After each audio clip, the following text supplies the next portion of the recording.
Welcome to the Engineering Emotions and Energy Podcast. I'm your host, Justin Wink.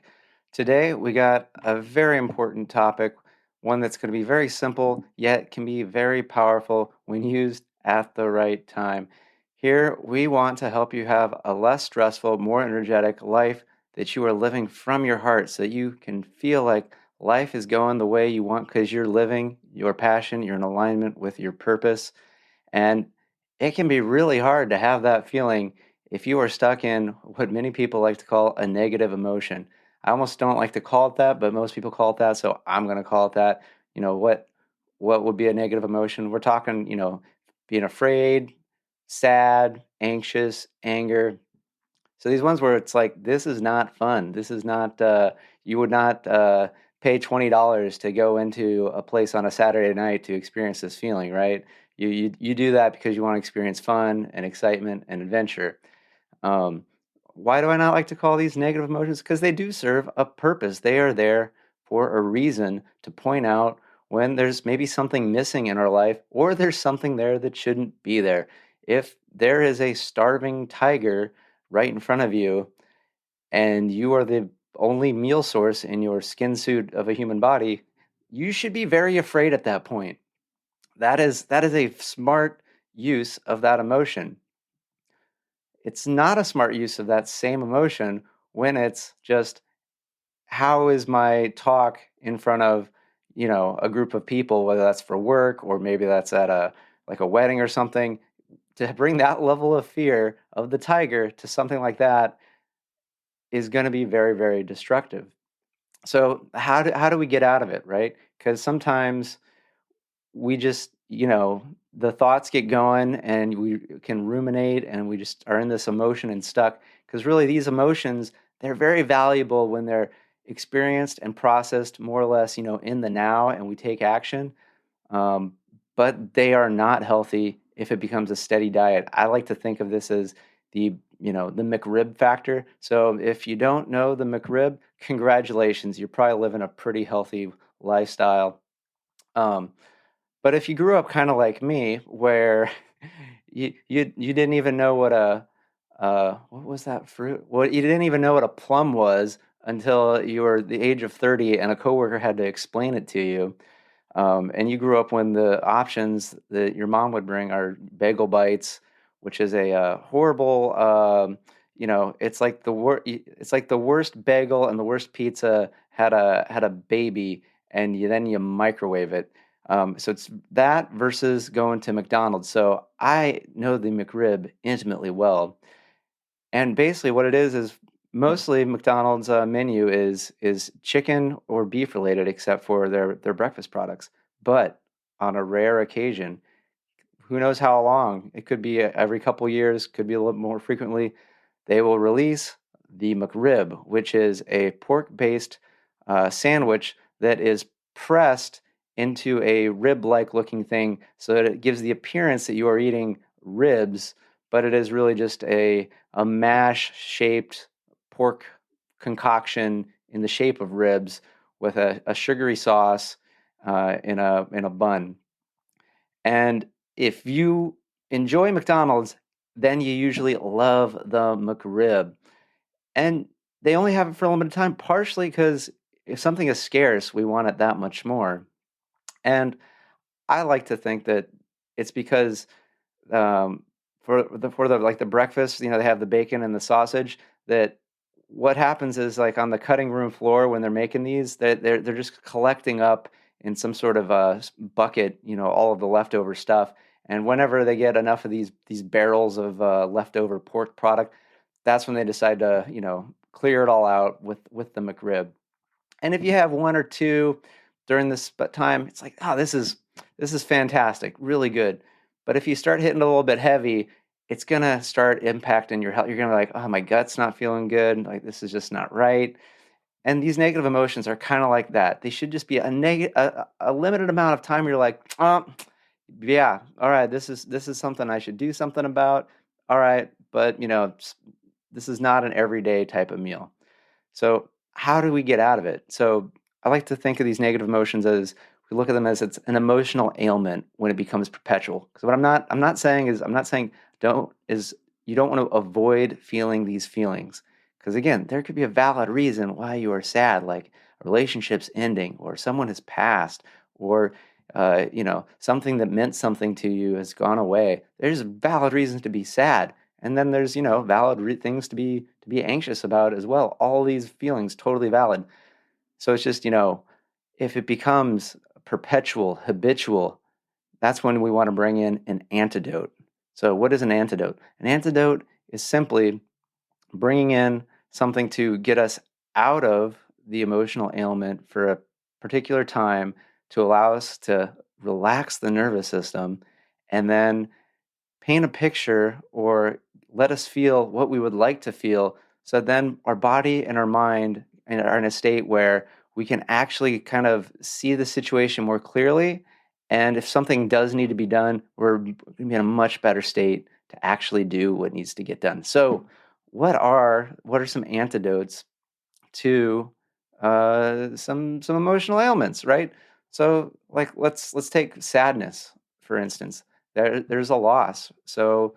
What if what I would suggest is a gratitude practice where you're focusing on what do you have in life? Because let's face it, sometimes people go through horrible losses, yet if you are alive and kicking, you still at least have that. So you can be grateful that you're breathing, that you can walk, you can be grateful that the sun is shining, or you could be grateful that you have water to drink. So there's all these things and when you're grateful for these things, that you recognize that the life that you've had, do have, and will have would not be possible or would be dramatically different without these things. And you let that just sink into your heart and feel that.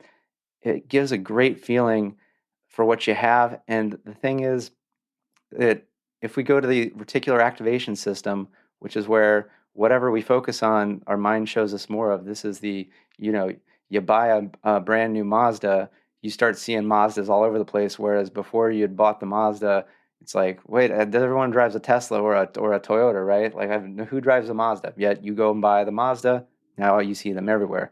So if you put in your mind that there's a lot of stuff you have, then it shows the mind, and the mind is going to want to pick up on more things that it has. And so it's going to have the ability to allow that sadness to possibly go away and be filled in with perhaps what you're missing. So, like if it's sadness over the loss of a friendship, but you're grateful for a lot of things and you're grateful for the friendships you have, you're likely to have more valuable friendships coming your way very soon. So let's go to another one. Anger. So anger is often there's either resentments towards others, or you have an unmet need, like you need someone from someone, and they're not giving it to you. And so sometimes this can lead to some sadness. Yet, to me, some good antidotes for anger, which I've had some experience with this lately, because I've definitely been having some unmet needs where I'm like, hey, I want some validation here. I want to know that this is a good idea or that's not a good idea. Or I want it this way, and somebody else doesn't want it that way. And so forgiveness, letting go of that expectation from the other person, because maybe they just don't have the capability to give you what you need. Because not everybody has the same capabilities, right? Like, if somebody was only like 4 foot tall and you were expecting them to do a slam dunk in an NBA game, it's just not going to happen. Like in that example, you physically know that it's not possible, but emotionally, mentally, intellectually, people have these limitations or these blocks or these blind spots that prevent them from offering what maybe they would love to give you, yet because of their past, because of their current abilities, whatever it is, they just can't. They just can't give it to you. And it's you know, if you want to keep being angry at them, it's not going to hurt them. Remember, anger is basically you're taking the poison, expecting it to somehow hurt the other person. So a forgiveness practice is really, really good. The other thing that I would also recommend for anger is self-compassion, uh, because it might be one of those that you've been putting something on other people when really it's something that you should be taking care of yourself. I know I've definitely been experiencing this myself where I've wanted, other people in my life to, let me know that, like stuff I do with this podcast, other plans, wanting to help people with meditative techniques and ways to look at the world so they can live their life of passion. Not everyone supports that or knows that that's a good idea, and I've been putting that importance on other people, which really is not fair. It's not up to them. I'm the one that needs to decide it's important and do it because I decide it's important and that's what needs to be done. And so through practicing self-compassion and giving myself a break, forgiving myself, and then having that tender, loving care for myself that boy, you kind of saw that a little bit unclearly and you didn't really stand up for yourself or take care of yourself, and then you put it all on this other person or other people, and then you get angry like that's not cool. But realizing that I'm a human, they're a human, we all make mistakes, we're here to learn, we're here to grow, and just really letting go that this sort of the self anger that because sometimes that's the cause of our external anger, is just realizing that we've been disappointing ourselves and not taking care of ourselves and doing what if we were to take a step up going, if it was somebody else, you go like, boy, that person needs to get their shit together. And when that person is us, it's painful, it hurts, because we like to think, I like to think that I know what I'm doing. um, and really, if we're growing, if we're making things happen in the world, you're not going to know every moment, right? Which brings me to the next emotional ailment I would like to discuss, and that's fear or anxiety, where it's basically it's none of us knows what the future is going to bring, but a worry is just sort of you're having faith in a bad outcome, right? You're preoccupying that something awful is going to happen, and that causes the fear, the anxiety, the blood pressure to go, the heart rate to go up, and this unsettled feeling. And for that, a couple things. So if there is something that's coming up that is important to you, um, I always like to ask, how do you feel when you're excited about something? Because often the physiological response of excitement is really, really similar to the physiological experience of anxiety, right? Elevated heart rate, maybe a little sensation in the abdominal muscles, right? Maybe a little tightness in the throat, um, and challenge sleeping.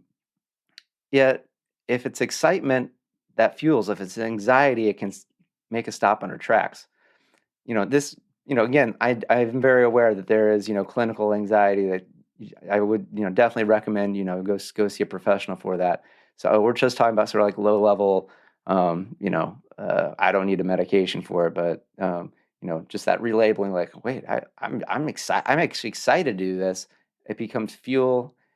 Now, if we're talking about fear or a worry, what about practicing trust in a positive outcome?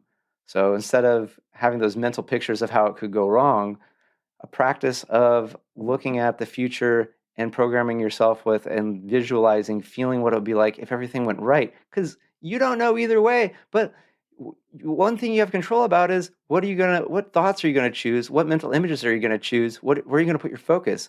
So when those like negative thoughts and images that like, oh my gosh, it's gonna go wrong. They're all gonna laugh at me. I'm gonna lose a bunch of money.